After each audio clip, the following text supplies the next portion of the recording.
semana un poquito irregular va a ser nuestra actividad.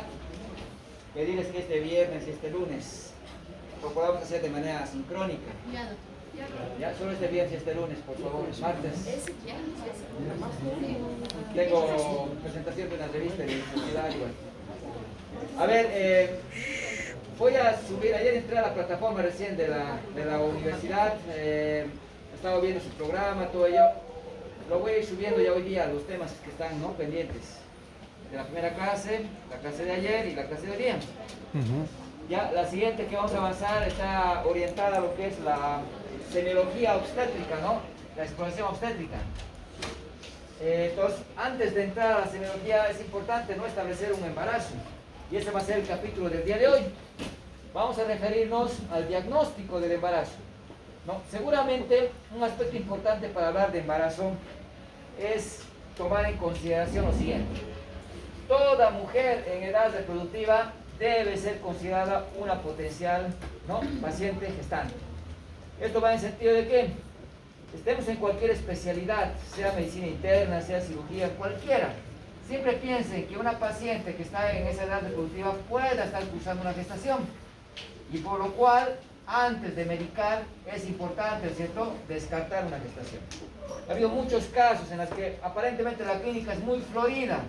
Disuria, polaquiuria, tenesmo, náuseas, vómitos. Y vamos pensando en una infección del tracto urinario alto. Se le va medicando como corresponde y posterior a iniciar el tratamiento, la paciente, ¿no es cierto?, se da cuenta que estaba embarazada. Ya consumió fármacos de riesgo, como las quinolonas, que se utilizan con bastante frecuencia. Y que en el embarazo se recomienda no utilizarlas, ¿no es cierto?, sobre todo en el primer trimestre. Y ahí entramos a un conflicto. Que la paciente, como tiene acceso al internet, revisa y encuentra que el fármaco que le ha prescrito era teratogénico. Y nadie le va a sacar de la cabeza que su niño tiene malformación o que su niño no está bien, ¿no? Y ahí entramos a problemas en el sentido de que siempre pensemos eso, que toda mujer en edad fértil pueda estar cursando un embarazo, ¿no? Y hay que descartarlo o hay que confirmarlo. Más aún, si la paciente ha iniciado actividad sexual, ¿no es cierto?, y si presenta amenorrea o tiene un retraso menstrual. Aquí es importante manejar bien los conceptos. Cuando hablamos de amenorrea, nos vamos a referir, ¿no es cierto?, a la ausencia, la falta de menstruación por un periodo de 3 meses, cierro la puerta siempre de entrar, por un periodo mayor a 3 meses,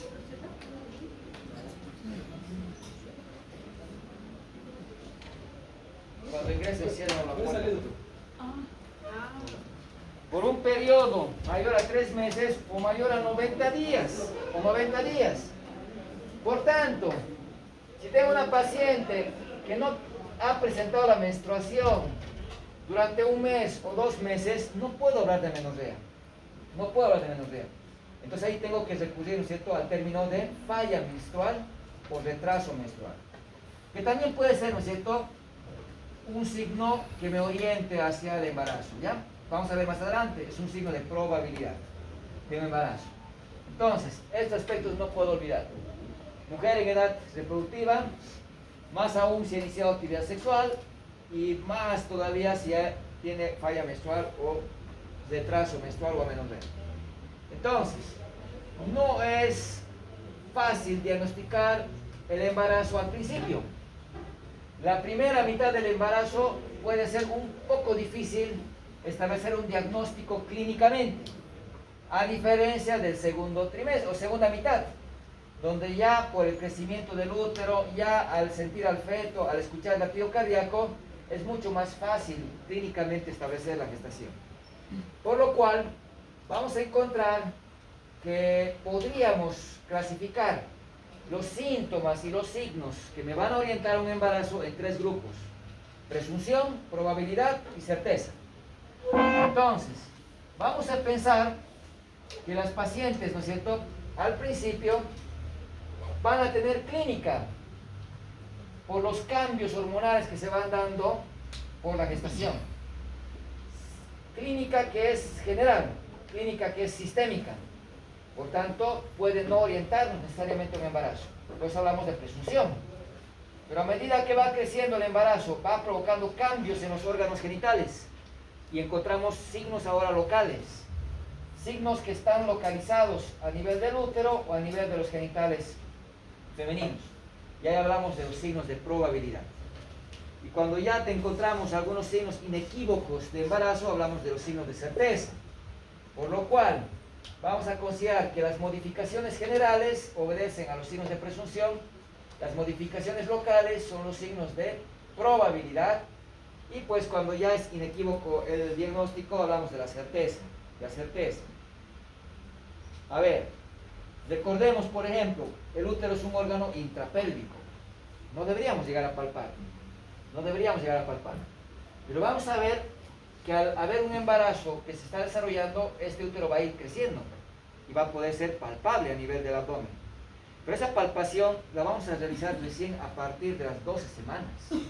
Entonces, si me llega un embarazo que tiene 8 semanas, 6 semanas, 10 semanas, es lógico pensar que no va a haber un crecimiento uterino que se pueda palpar. Y entonces ahí encontramos, ¿no es cierto?, que no hay un signo que me ayude a pensar en el embarazo, que es muy distinto a aquella que ya llega con un abdomen, ¿no?, distendido por el útero que ha crecido y que está llegando incluso al útero hasta el ombligo, por ejemplo, donde ya pensamos lo primero, ¿no?, que hay un embarazo que está desarrollándose. Por eso es que es un poco difícil al principio determinar clínicamente, ¿no es cierto?, el embarazo, pero nos vamos a basar en esos síntomas y signos de presunción al principio. ¿Cómo hemos enmarcado los síntomas y signos de presunción? Los hemos dicho, ¿no es cierto?, que son generales, son sistémicos. Cuando hay un embarazo, hay un dato muy importante, la producción de una hormona, ¿no es cierto?, que es la gonadotrofina coriónica, la que le decimos la HCG. Esta HCG, ¿quién la produce? La propia placenta. Entonces, resulta que cuando se produce la fecundación, ¿no es cierto?, se va a producir por la unión del espermatozoide con el óvulo a nivel de las trompas. Y ahí es donde se produce el embarazo, en una trompa uterina. Esta célula que se ha unido, el ovocito, al espermatozoide, ha formado el cigoto y empieza a multiplicarse. Y a formar lo que es la mórula, atravesando primero, ¿no?, por la blastómera, o sea, primero blastómera, luego mórula, luego el blastocisto. Y el blastocisto es el que llega al útero. ¿Cuánto tiempo llega al útero? A los 7 a 10 días. Y es ahí donde se va a implantar en el endometrio, que ahora lo vamos a llamar decidua. Por lo que, una vez que se ha implantado el blastocisto, hay un grupo de células que se llama trofoblasto, que va a formar la placenta, y hay un grupo de células que se llama embrioblasto, que va a formar el embrión. Ese trofoblasto se empieza a invadir al endometrio, que lo llamamos decidua, y empieza a formar la placenta. Este trofoblasto es el encargado de producir una hormona, la HCG. Esa HCG mantiene al cuerpo lúteo funcional, de tal manera que siga produciendo progesterona para ayudar que el embarazo no se pierda y siga desarrollándose. Por tanto, esta HCG nos va a ayudar a detectar un embarazo. Claro, si pedimos laboratorio. Pero el aumento de esta hormona es tan rápido porque empieza a duplicar en su concentración cada 48 horas. Este aumento que duplica de esta hormona tiene un efecto en la paciente. Provoca náuseas, provoca vómitos. Razón por la cual un dato muy importante, ¿no es cierto?, en una embarazada es que la paciente empieza a tener náuseas y empieza a tener vómitos. ¿Cómo asegurar que las náuseas y los vómitos se deban a la hormona del embarazo, ¿no es cierto?, y no se deban a otra causa? Porque náuseas y vómitos podemos encontrar por problemas digestivos, problemas urinarios, problemas hasta de tipo, ¿no es cierto?, neurológico. Y ahí resulta, náuseas y vómitos no me pueden asegurar que sea un embarazo. Y nos referimos justamente, puede ser la presunción de un embarazo, pero no es específico.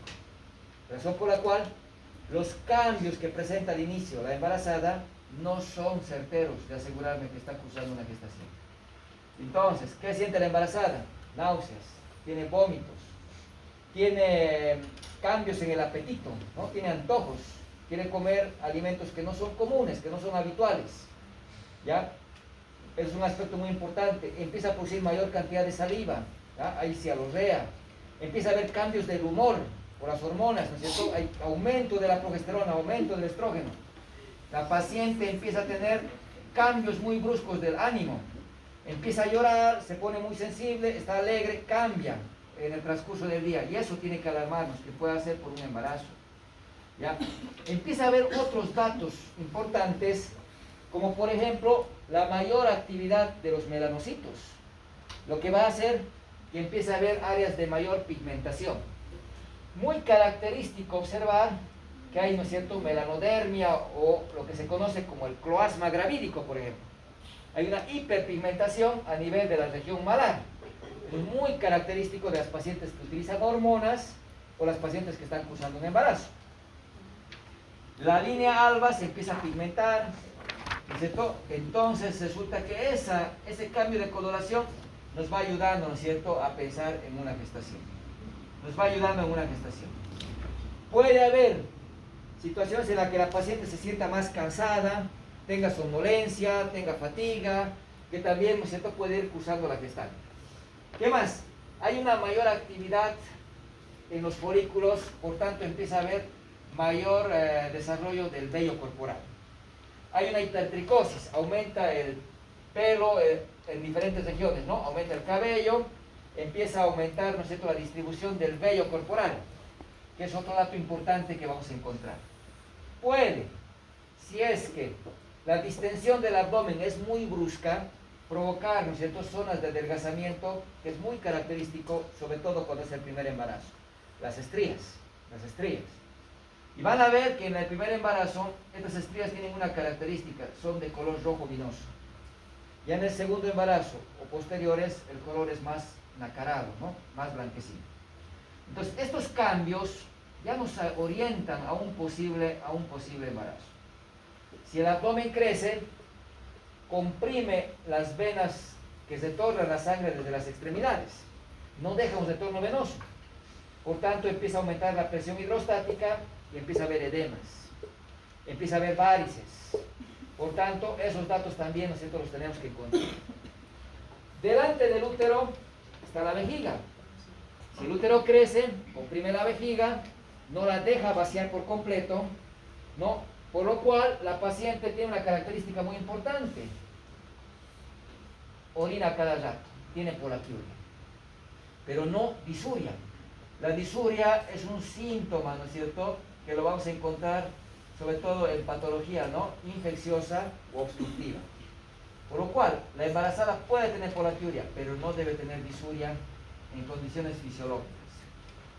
La disuria, la polaquiuria me puede hacer pensar en una hipo, ¿no? Me puede hacer pensar en una hipo, por tanto, tampoco es específico, ¿no es cierto?, de un embarazo. Entonces, hay un conjunto de sintomatología, como podemos ver, muy en específico. En relación a mama, hay autores que lo describen como probabilidad y hay otros que lo describen como presunción, como estamos ahora mencionándolo. Y en realidad la mama también ya me muestra cambios. Uno, por el estrógeno y la progesterona que aumentan en el embarazo, empieza a desarrollar más la glándula mamaria, se vuelve más turgente, se vuelve más sensible, empieza a haber, hemos dicho, mayor actividad de los melanocitos, por tanto la areola y el pezón empiezan a pigmentarse más y adquiere un color ya no de color pardo, sino de color negro, ¿no?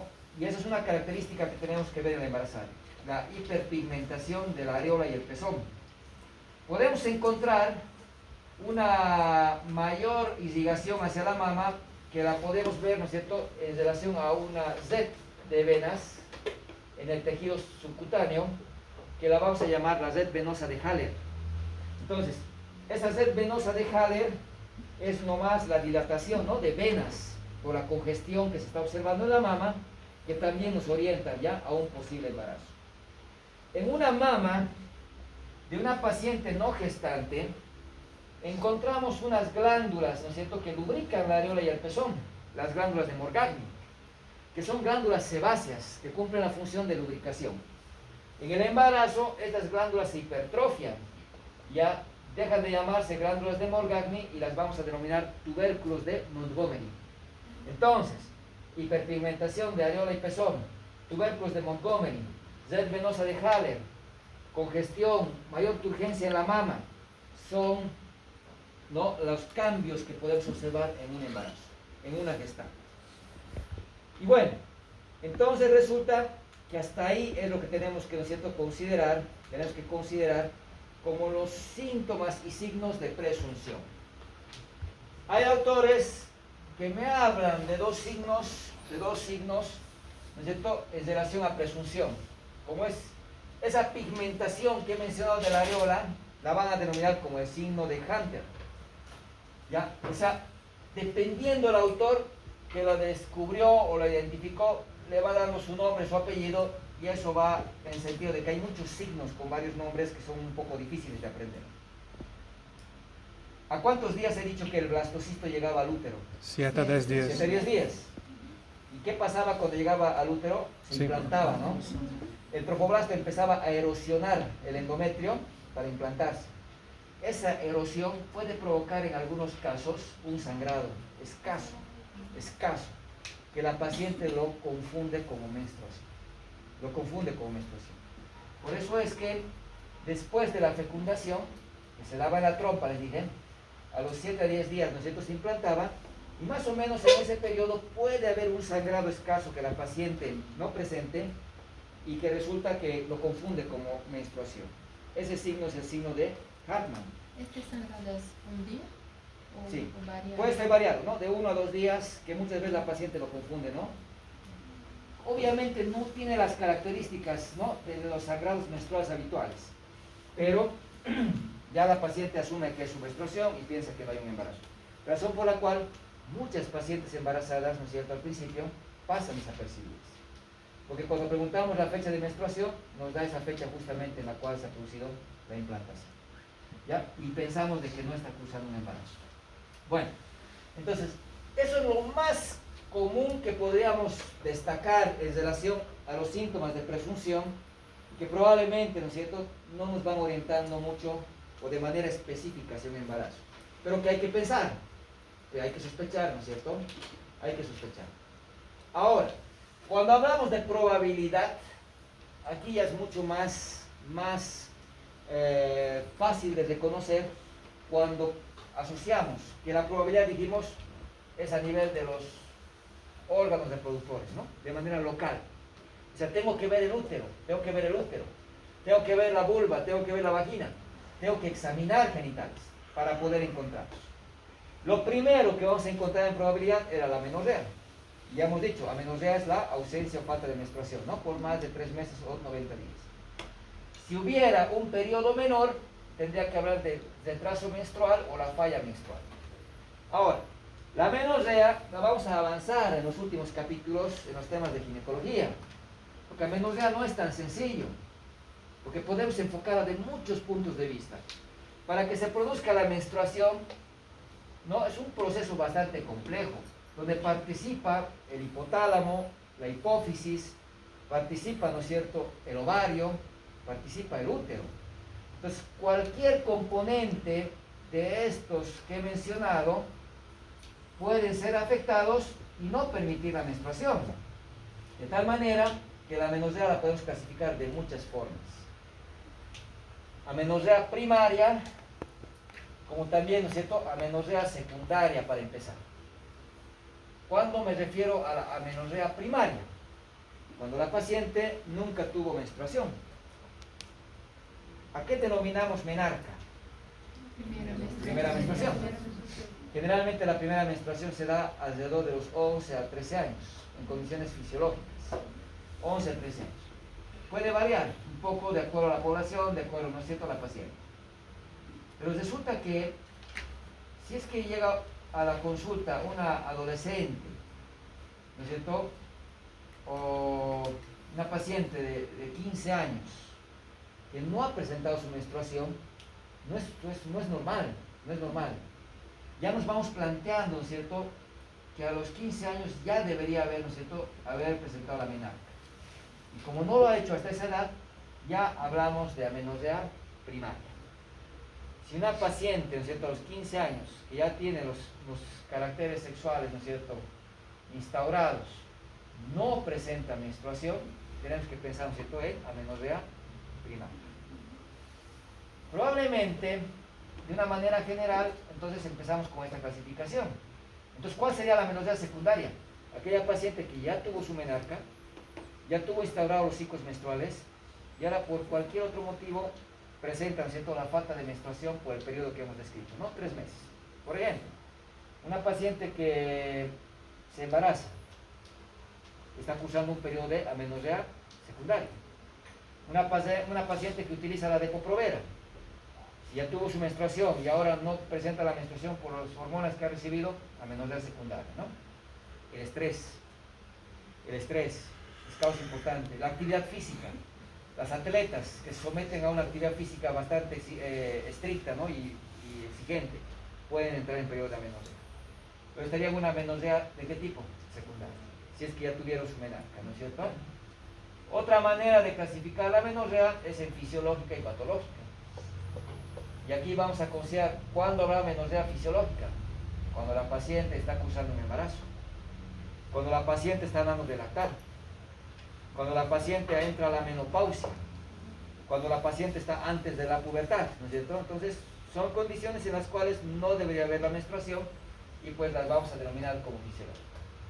Patológica puede ser por diversos factores que alteren el hipotálamo, la hipófisis, el ovario o el útero. Valga decir, el síndrome de ovario poliquístico, por ejemplo, puede cursar con periodos de amenorrea, porque se caracteriza por ciclos monofásicos anovulatorios. Entonces, como no hay ovulación, va a alterarse los ciclos menstruales y puede haber periodos de amenorrea, ¿no es cierto?, que podemos caracterizar al cuadro. Que eso también lo vamos a llevar en su momento. Entonces, como podemos ver, la amenorrea no es sinónimo de embarazo, no es sinónimo. Y resulta que lo vamos a denominar como probabilidad, porque claro, una paciente que está en la edad reproductiva y que ahora, ¿no es cierto?, está con ausencia de la menstruación, hemos dicho hace rato, hay que pensar en embarazo, pero no puedo asegurar. Épocas de exámenes, épocas de competición, ¿no es cierto?, del tema de las atletas, pueden en algún momento cursar el periodo de amenorrea por el bloqueo, ¿no es cierto?, del eje hipotálamo, hipófisis, ovario. Entonces, la amenorrea la vamos a considerar como probabilidad. Hay que observar vulva, canal vaginal y el útero, y hay que observar cambios. Aquí veo un útero de manera, ¿no es cierto?, característica, un cervix que tiene un color rosado pálido, es así como se ve el cuello, rosado pálido. Ahí vemos el orificio cervical externo, ahí vemos la porción intravaginal del cuello y las paredes vaginales. Aquí vemos un cuello que es diferente a la anterior imagen, con una coloración más violáceo, ¿no es cierto?, más violeta, más morado. Esto es por la congestión que va a generar, ¿no es cierto?, algunos cuadros del embarazo, por ejemplo. Y este es muy característico, este signo, que lo vamos a llamar el signo de Chadwick. Cuando hablamos del signo de Chadwick, vamos a ver una coloración violácea de la vulva, del canal vaginal, incluso del cervix. Entonces, es muy evidente, ¿no?, la coloración que presenta el cuello, ya me está sugiriendo un probable embarazo. ¿Ya? Entonces, el signo de Chadwick podemos encontrar a nivel de la vulva, a nivel vaginal, como también a nivel del cervix, ¿no? A nivel del cervix. ¿Qué más? El útero, hemos dicho que es intrapélvico. El útero, si se acuerdan, si han ya escuchado la primera grabación, tiene la forma de una pera, hemos dicho, ¿no? Mide de 7 por 5 centímetros, es intrapélvico, está detrás de la vejiga, delante del recto. Pues no debíamos palpar el útero en condiciones fisiológicas, no se debería palpar. Sin embargo, hemos dicho que lo vamos a palpar a partir de ¿cuántas semanas? 12 semanas. A las 12 semanas ya tengo que sentir el fondo del útero por encima del pubis, por encima de la sínfisis pubiana. Ya podríamos tocar el útero mediante la palpación. Pero es que el útero puede estar más grande y no estar embarazada. Por ejemplo, si el útero tiene tumores benignos como son los miomas, el útero crece. Hay pacientes que han venido a la consulta con un abdomen distendido que parecía un embarazo, ¿no?, ya casi de término incluso, y pues eran miomas gigantes, ¿no? Entonces puede ser el crecimiento uterino un signo, ¿no es cierto?, de probabilidad, pero no es certeza, porque no se olviden, puede haber otras causas que provoquen el crecimiento uterino, como en el caso de los miomas, ¿ya? Como en el caso de los miomas. Aquí hay una relación para que veamos cómo el útero va creciendo y podemos establecer, ¿no es cierto?, aproximadamente el tiempo del embarazo. Si palpo el útero a la altura de la sínfisis del pubis, lo mínimo que debe tener ese embarazo es 12 semanas. 12 semanas. Si palpo el útero a la altura del ombligo, lo mínimo que puedo pensar que tenga 22. Lo que más o menos decimos 5 meses. En obstetricia no hablamos de meses, hablamos de semanas. Un punto medio entre ombligo y pubis, 18 semanas. Si llega hasta el cifoides, 37. Un punto medio entre ombligo y el cifoides, 30 semanas. Son parámetros que podemos utilizar, primero, para estimar el tiempo del embarazo que pueda tener la paciente. Pero esto es memoria. Vamos a ver que hay otras formas más fáciles de poder calcular el tiempo del embarazo midiendo la altura del útero. En más fáciles formas de medir. Pero resulta que el tamaño del útero no siempre se corresponde al cálculo que estamos estimando, porque hay muchas variables que pueden afectar. Por ejemplo, si tuviera la mamá 2 bebés, gemelos, el útero estaba más grande, ¿no es cierto?, de lo que uno pensaría. Si tuviera, por ejemplo, 12 semanas, puede ser que el útero esté llegando, ¿no?, a la mitad del ombligo y el pubis, o bien hasta el ombligo incluso. Si hubiera polidramnios, exceso de líquido, si hubiera un feto macrosómico, no estuviera creciendo mucho, lo mismo. Si tuviera los miomas que hemos hablado hace rato, entonces puede haber muchos factores que alteren, ¿no?, esta relación que hemos visto en la imagen. Como también si el niño está desnutrido, tiene restricción de crecimiento, o está pequeño para edad gestacional, lo mismo, la altura va a ser menor a la que estamos viendo en esa diapositiva. Por tanto, la clínica tiene muchos factores que pueden, ¿no?, alterar esa relación que estamos mencionando. Pero bueno, el útero aumentado de tamaño me plantea un probable embarazo.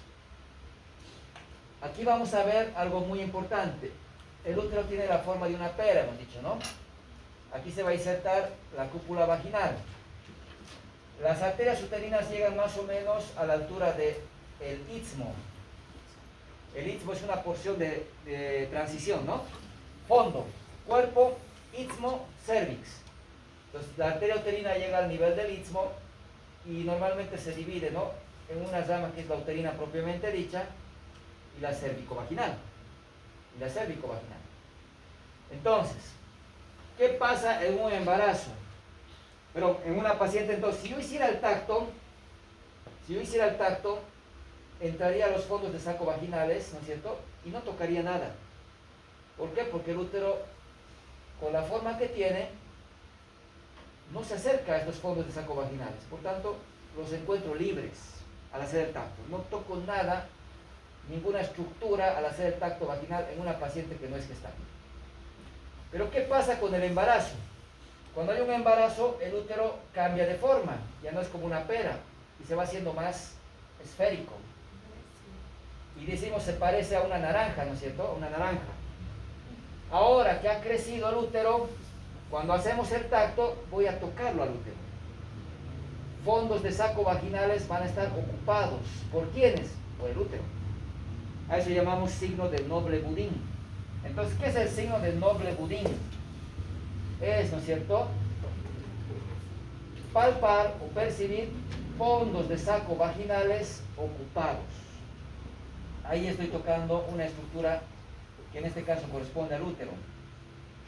Y como el útero se ha vuelto más redondo, ahora empuja la arteria uterina al fondo de saco vaginal.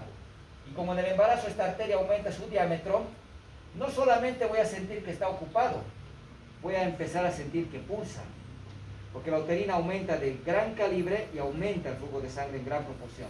Por tanto, voy a sentir que pulsa. Y a ese signo le vamos a llamar signo de Osiander. Osiander. Está más adelante escrito. Osiander, entonces, ¿qué es? Es sentir una pulsación al realizar el tacto vaginal, a nivel de los fondos de saco vaginales. Entonces, ahí ya tengo que pensar que hay un posible embarazo que me esté permitiendo estos cambios. Pero antes de llegar, ¿no es cierto?, a esta forma de naranja que habíamos indicado, antes de llegar a la forma de naranja, resulta que el útero puede tener otros cambios. Por ejemplo, normalmente cuando hay un embarazo, ¿no es cierto? Hemos dicho, se fecunda aquí en la trompa. Al día 7 o 10 llega al útero y se implanta. ¿Dónde se va a implantar? Generalmente donde el fondo uterino. ¿Por qué en el fondo? Porque es la zona más irrigada, es una zona muy vascularizada. Entonces normalmente ahí se implanta, ¿no? En condiciones patológicas vamos a ver que este huevo se va a fecundar aquí abajo. Y eso es patológico. Porque el istmo se convierte en segmento. Es una estructura bien delgada, poco irrigada, no permite el desarrollo adecuado de un embarazo. Pero hablamos de lo fisiológico, se implanta en el fondo. Pero ¿qué pasaría si se implantara, por ejemplo, aquí, en el cuerno? O en el otro lado, si estuviera en el lado derecho, se implantara en el cuerno y no en el fondo. El embarazo empieza a crecer, ¿no es cierto? Y al crecer más en el cuerno, el útero se vuelve asimétrico, porque ahora no está agarrando esa forma redonda que hemos dicho. Este crecimiento asimétrico se llama signo de Piscasek. Es el signo de Piscasek.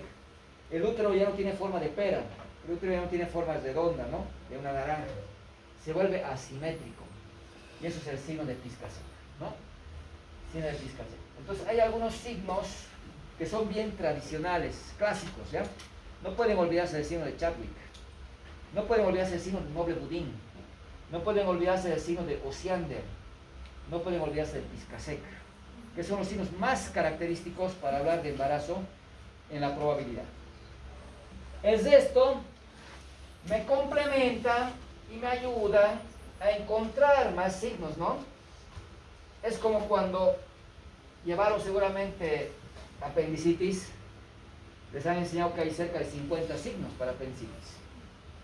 Pero pecado si no saben que hay, ¿no es cierto?, el signo de Robson, el punto de McBarnes, psoas, obturadores, bueno, Lenander, el de San Martino, bueno. Lo mismo pasa con el embarazo, tienen muchos signos de probabilidad, muchos signos.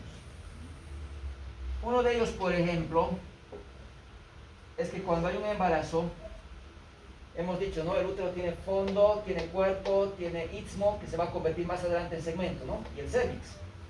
Este istmo, en un embarazo, se vuelve bien delgado. Este istmo se vuelve bien laminoso, dice, ¿no? O sea, se puede plegar, se puede doblar, se puede fruncir.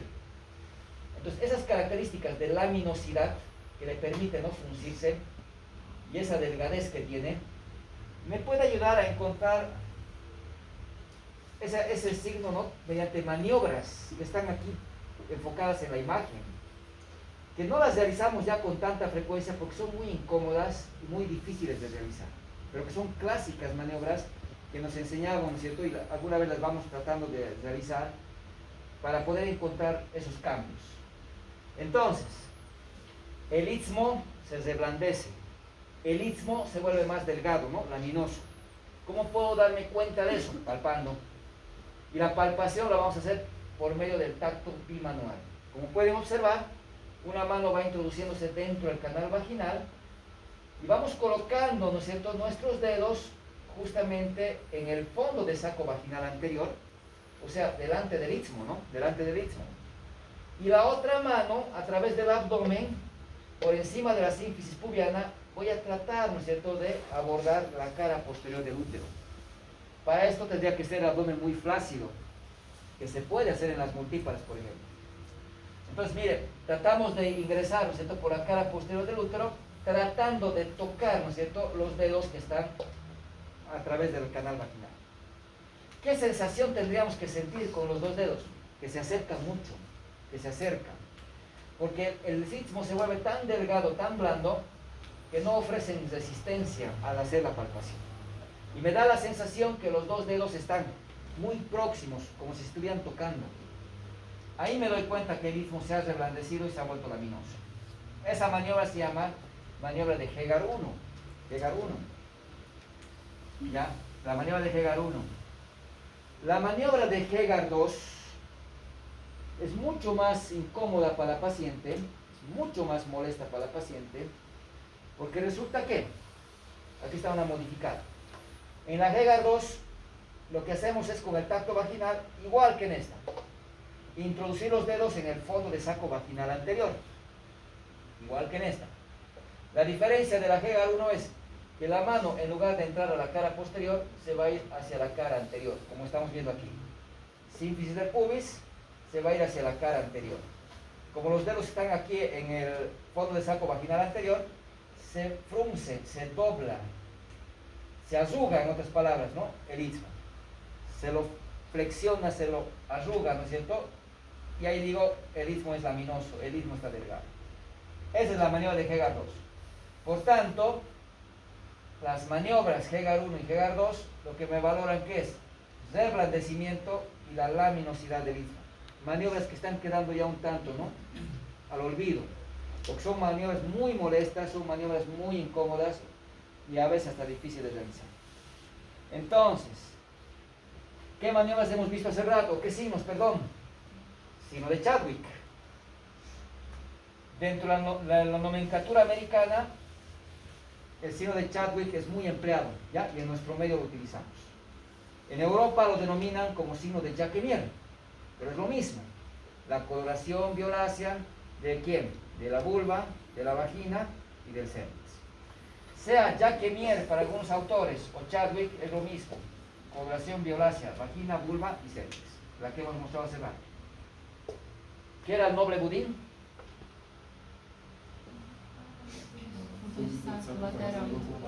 Eso, ¿no? La palpación. ¿Qué era Osiander? Pulsación, ¿no? En los fondos de saco vaginales laterales. ¿Qué era el Piscasec? Asimetría, ¿cierto? Asimetría, ¿ya? El de Godel, reblandecimiento del cuello. El cuello uterino,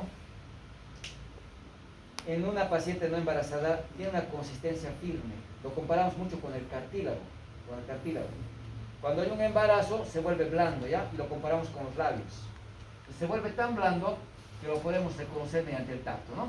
Entonces, ese reblandecimiento del cuello lo vamos a llamar signo de Godel. Hemos hablado del Hegar 1 y Hegar 2, ¿no es cierto? Que eran maniobras para evaluar qué cosa? El istmo, ¿no? Reblandecimiento y laminosidad. Y con esos signos conforme en lo que es probabilidad. Podemos encontrar, nuevamente repito, una lista mucho más grande probablemente, ¿no? El signo de McDonald, por ejemplo, bueno. No se trata, ¿no?, de llenarles de signos que no son frecuentes o habituales, ¿ya? Los mencionados son los que quiero que los enfoquen y los podamos repasar y dominar en relación a los signos de probabilidad, ¿ya? No me interesa mucho el tema de a cuántas semanas voy a encontrar cada signo, ¿ya? No se olviden, en realidad no es pues un examen para que sean ginecólogos, ¿no? Lo que me interesa es que aprendan a diagnosticar un embarazo buscando signos de presunción, probabilidad, puesto que hay parámetros clínicos en los cuales podemos relacionar los signos que hemos descrito a determinadas edades gestacionales. Algunas edades sí las vamos a mencionar. Por ejemplo, ¿a cuántas semanas se palpa el fondo uterino por encima del pubis? Eso es pecado, si no se acuerdan, que a partir de las 12 semanas. Porque, ¿cómo voy a pretender medir altura uterina si me llega una embarazada de 10 semanas? Sabiendo que es intrapélvico, ¿no es cierto? Y pasa en el hospital, ¿ya? Entonces, sí vamos a encontrar en la semiología obstétrica que hay algunos puntos de corte que hay que aprender, como el que hemos mencionado de la altura uterina, ¿ya? Y bueno, pues probabilidad, no se olviden, son los signos locales, son los que hemos mencionado.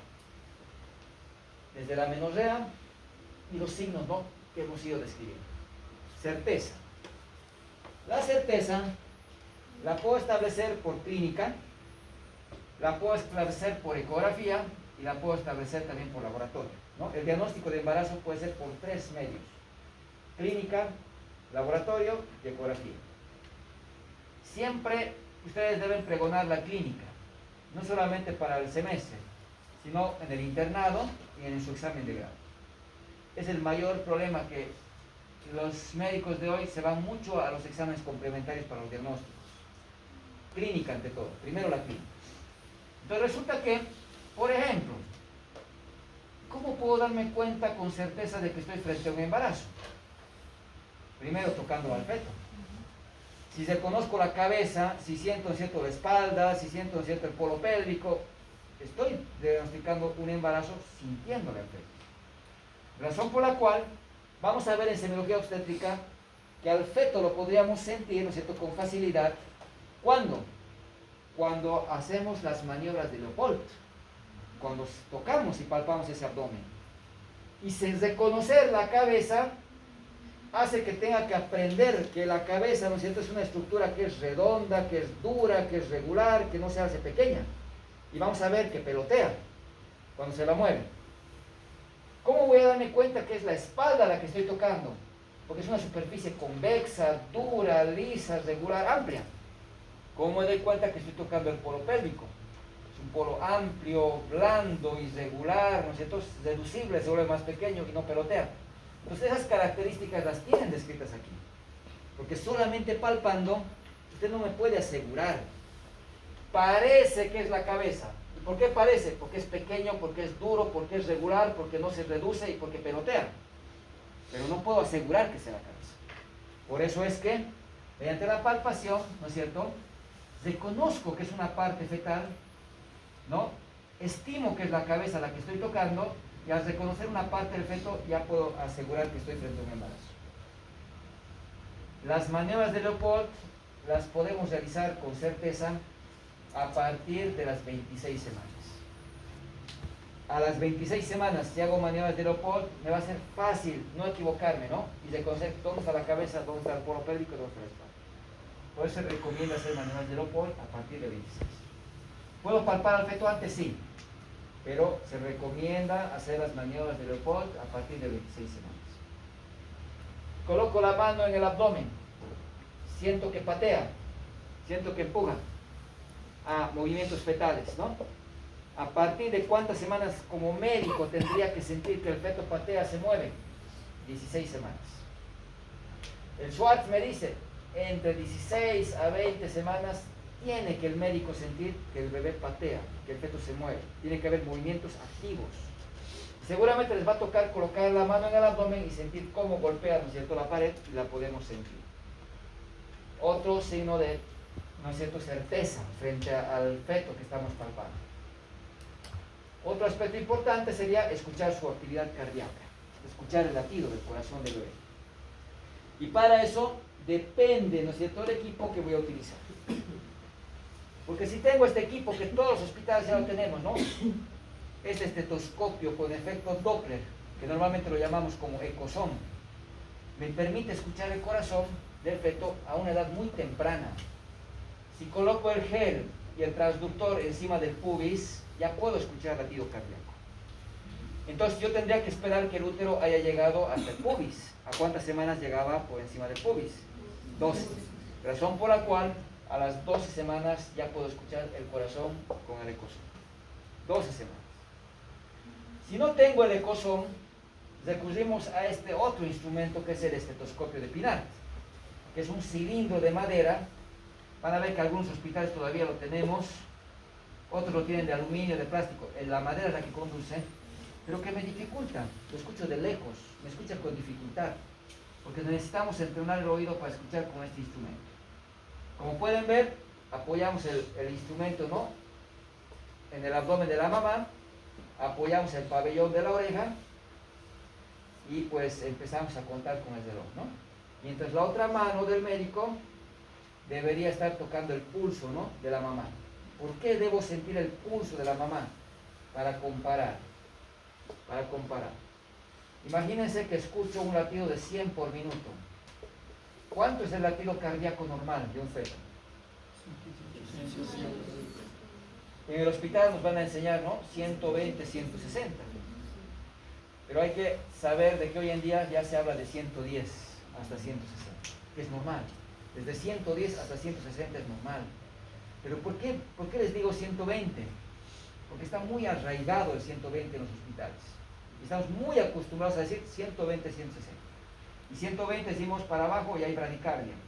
Más de 160, taquicardia fetal. y nos vamos, ¿no es cierto?, preocupando por ese 120. Cuando en realidad, en el Williams, ¿no?, y otros autores como el Clinic, nos van mencionando que 110 es normal. No deberíamos preocuparnos con 110. Pues, imagínense que encontráramos un latido de 100. ¿Cómo saber que el niño está con bradicardia? O lo que estoy escuchando es la mamá, al sentir el pulso. ¿Qué tiene que pasar en el pulso para que yo esté seguro que lo que estoy escuchando es el feto y no la mamá? El pulso no va a condizer con la frecuencia. Muy bien, el pulso no debe coincidir con lo que estoy escuchando, ¿no es cierto? No es sincrónico, no es igual. Aunque sea la misma frecuencia, ¿no es cierto? Porque puede ser una bradicardia y la madre es un 100 por minuto, pues tienen ritmos distintos. Eso es lo más importante. Si es asincrónico, es el feto lo que estoy escuchando. Y ahí pienso, ¿no?, que el feto está con bradicardia. Y bueno, entonces, ¿a partir de cuántas semanas puedo escuchar el latido cardíaco con el ecosoma? 12 semanas. ¿A partir de cuántas semanas con el Pinart? 20 semanas, ¿ya? Con el estetoscopio de Pinart, a partir de 20 semanas vamos a escuchar el latido. La siguiente clase vamos a hablar de la semiología obstétrica, donde tratamos de colocar el estetoscopio de Pinart o el ecosoma en el foco de máxima auscultación. ¿Y cuál es el foco de máxima auscultación? Próximo al hombro anterior. Aquí será el hombro derecho o el izquierdo, dependiendo cómo está acomodado el feto. Lo que me importa es el hombro que está más hacia la pared abdominal. En este caso, ¿cierto?, entonces corresponde justamente al hombro, ¿no es cierto? ¿Qué hombro será de este feto? Izquierdo, ¿no? El hombro izquierdo. Pero es que no puedo determinar qué hombro es en la palpación. Lo que determino es su dorso, dónde está su espalda. Lo que determino es dónde está la cabeza. Asumo entonces que aquí está el hombro, mediante la palpación. Ahí voy a colocar. ¿Por qué? Porque de ahí es lógico pensar que del corazón conduce al pulmón, que tiene líquido, del pulmón se va al tórax, al hombro, ¿no es cierto?, a través de la axila, y bueno, va a conducir mejor el sonido. Bueno, eso lo vamos a ver en el siguiente capítulo. Si escucho un latido, si siento al bebé, si encuentro las patadas del bebé, ya tengo la certeza. Pero resulta, ¿cuándo va a ser más fácil? He dicho, en la segunda mitad del embarazo, ¿no es cierto? En la segunda mitad del embarazo, palpando, escuchando, me voy a dar cuenta que es el bebé. Pues en la primera mitad es más difícil. Entonces ahí recurrimos a otros aspectos, como es la ecografía y el laboratorio. La HCG. Hace rato hemos dicho, ¿no? La hormona gonadotrofina coriónica, ¿no es cierto?, humana. Esta hormona, ¿quién la producía? El trofoblasto, la placenta. La placenta, vamos a ver, tiene dos partes, ¿ya? El citotrofoblasto y el sincicio. El sincicio es el que produce las hormonas, ¿ya? ¿Quién produce el lactógeno placentario? Sincicio. ¿Quién produce la HCG? Sincicio. O de una manera general, el trofoblasto. Esta hormona tiene una fracción alfa y una fracción beta. La fracción alfa se parece mucho a la tirosina. Por tanto, si hubiera un hipertiroideo, ¿no es cierto? Si hubiera un hipertiroideo, me puedo confundir y pensar que está embarazada. Entonces, ¿cuál le pido? La fracción beta. Razón por la cual cuando pedimos laboratorios pedimos la fracción beta y no pedimos la HCG en completo o su fracción alfa. Si yo pido la fracción beta, la puedo detectar en sangre o en orina, las dos. La que me detecta más rápido es en sangre. ¿Por qué? Porque para detectar en sangre yo necesito una concentración tan bajita de 5 miliunidades por ml, ¿ya?, de HCG, ya la puedo detectar para que sea positiva o negativa. Si fuera en orina, necesito por lo menos 25 miliunidades por ml. Necesito mucha más concentración. Las dos me sirven. La ventaja es que la sangre me detecta mucho más temprano. ¿A partir de cuántas semanas de embarazo podemos considerar ya la HCG que nos da positiva? Desde una semana ya. A la semana de embarazo. Si se acuerdan, he dicho, 7 a 10 días el blastocisto llegaba al útero, el trofoblasto empezaba a formar la placenta, ya producía HCG. Ya la puedo detectar a la semana de embarazo con la hormona. Rápido. Y resulta que, ¿qué prueba le pediría? Sangre, ¿no es cierto? Sangre. Pero resulta que hay pacientes que no van al laboratorio, se van a la farmacia y se compran los kits y hacen la prueba con orina, que tampoco está mal. ¿Qué desventaja es?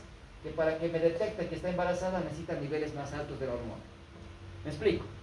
Llega una paciente, se va a la farmacia y se ha hecho una prueba en orina y le ha salido positivo. Le ha marcado las dos marquitas, las dos rayitas. Y viene donde usted y le dice, doctora, me he hecho una prueba en orina. Me han dicho que está ahí embarazada. Quisiera confirmar. Quisiera confirmar.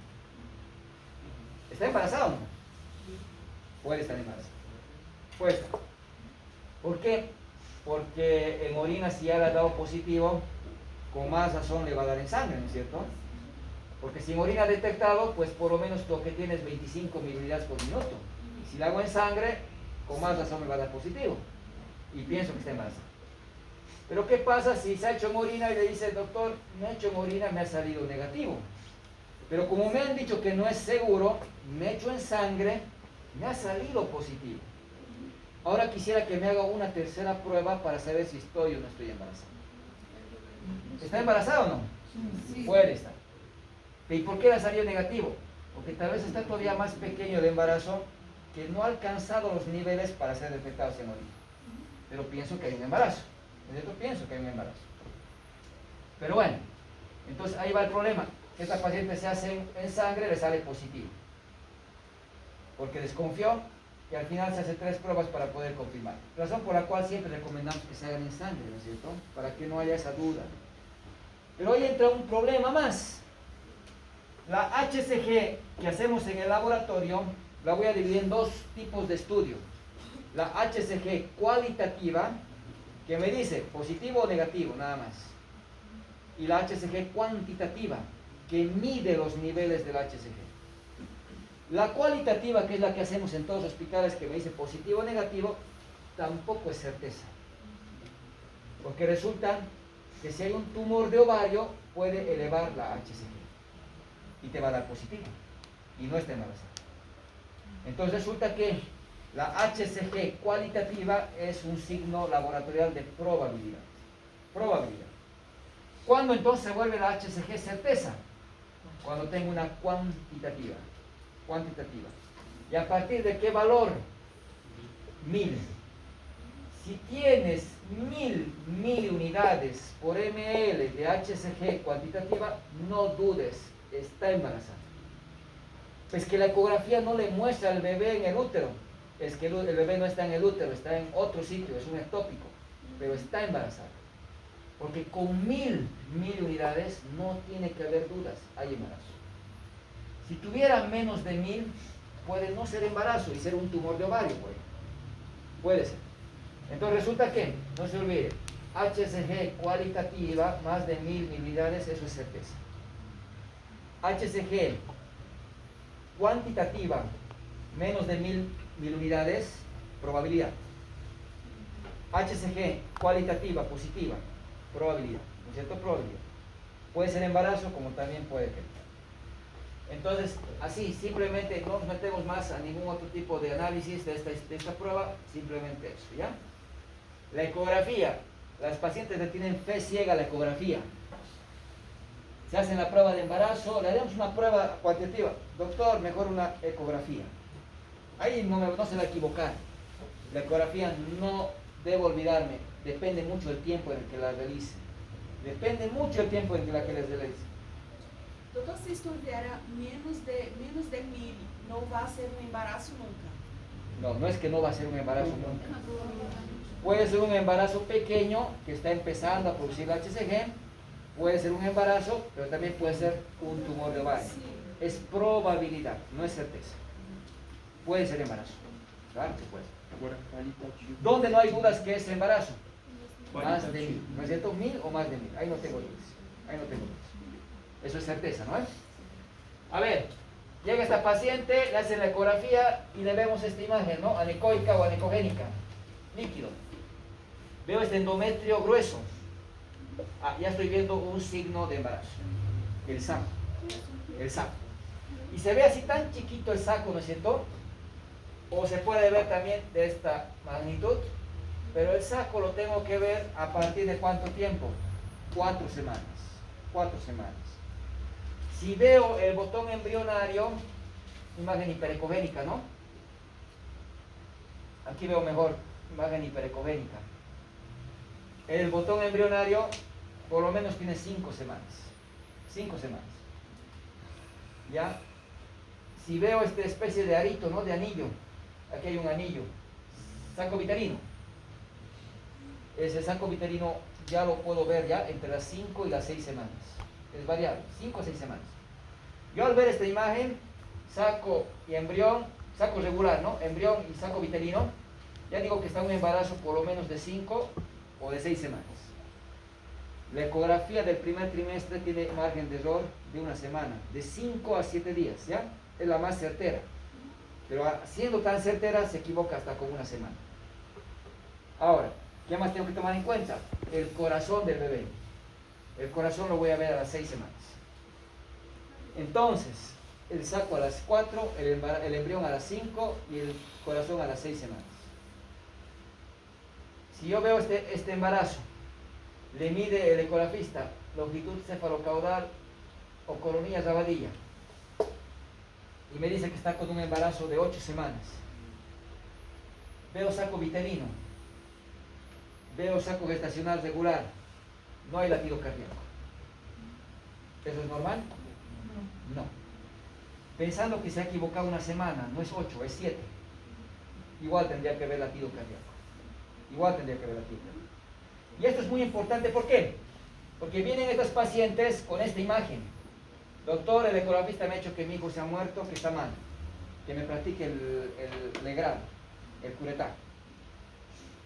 Que si tiene 6 semanas, y a las 6 semanas tendría que haber latido, ¿no?